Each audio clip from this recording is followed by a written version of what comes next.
Stop or not?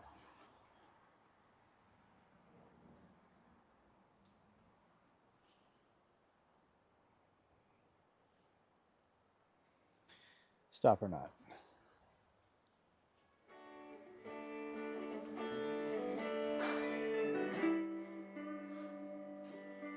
Yeah, so August 5th, the day it happened, is what I call now my second birthday.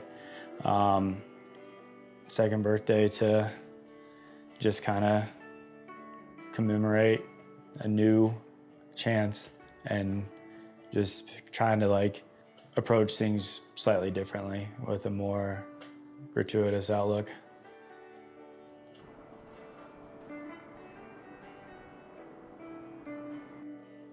The wall we're going to in Clear Creek now is called the Canal Zone. One of the closest crags to this city that you could be in. So in this case, it's a good thing. So yeah, we were just trying to crush out a bunch of routes after work before sunlight ended and pushed it to dusk.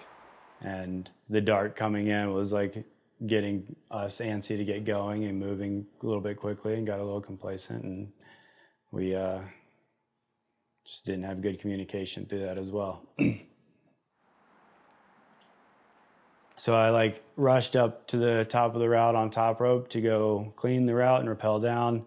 These routes are 40 to 50 feet. I have a 70-meter rope, which is more than enough at the halfway point. So I had that thought process is I don't have to get it to the halfway point. So I started feeding the rope down, screamed down to them or yelled down to the partners asking if my rope was on the ground.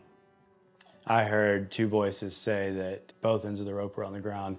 I didn't tie a stop or not because I was in that hurry to get back down and help them start packing up their bags too.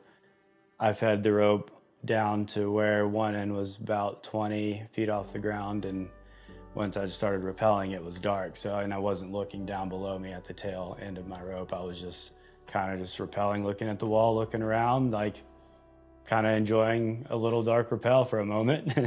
and then all of a sudden, I do have a glimpse, flash of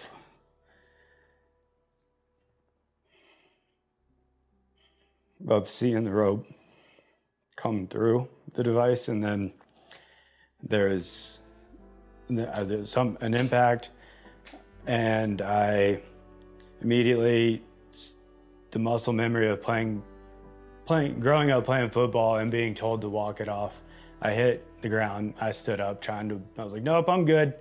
And then I remember, like, took a step and immediately felt the worst pain and started laying down asking for pads. And some guy named Theo came up to my feet and he was like, hi, I'm Theo. And then that's all I remember.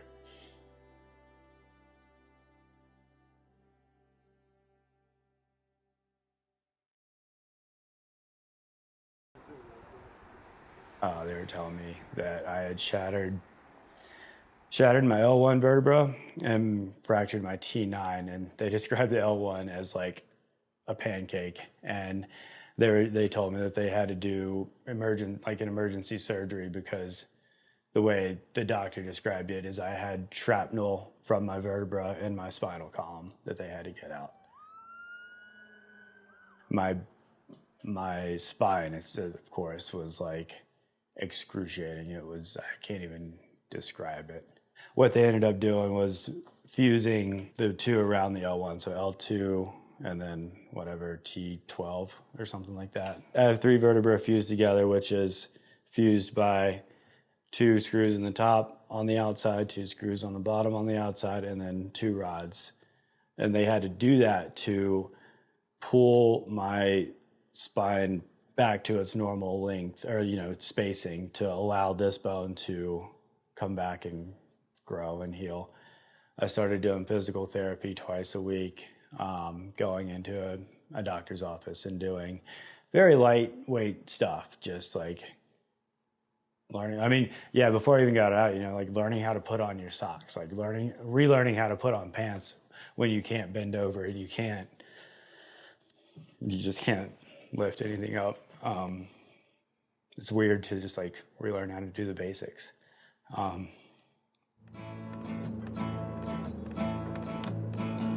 I've been gambling hereabouts 10 solid years. If I told you all I had found, it would bring you to tears.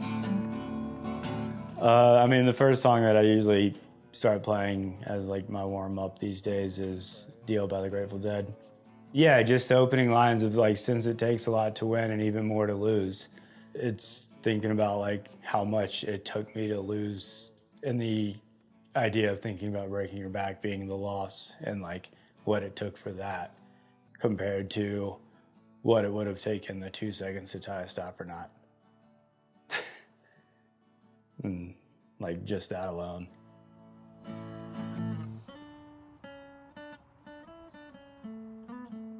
Music was always something that I was interested in. Played guitar before I started climbing.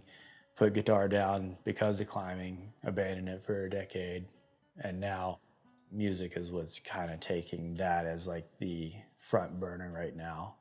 There are some parallels that I can draw between climbing and guitar or music. In the aspect of like, you're constantly just gonna push yourself if you want to learn this sport or this technique or this instrument. Like, you're gonna feel like a failure.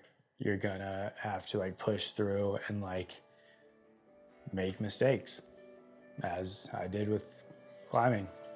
And mistakes are just way less severe in music. You just hit the wrong note and you move on, or you do something creative and make it the right note. And you could spin the accident of like making that the right note in the aspect of just wanting to learn what I did wrong and helping someone not do it.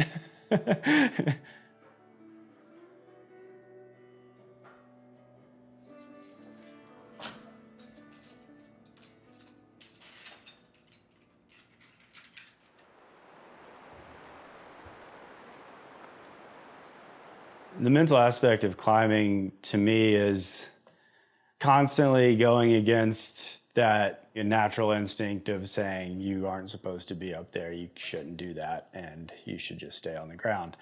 But mentally, you're always going to be able to push through these barriers where you've thought were going to be a stop for you, but you've pushed past it, and now you know that you can do this thing. And this like big thing that felt like it was going to be a drastic barrier for the rest of your life isn't. And you can still like grow and like go past like your strength, or as a climber, past the grade you were climbing before. And if you want it, you can do it, and you will do it.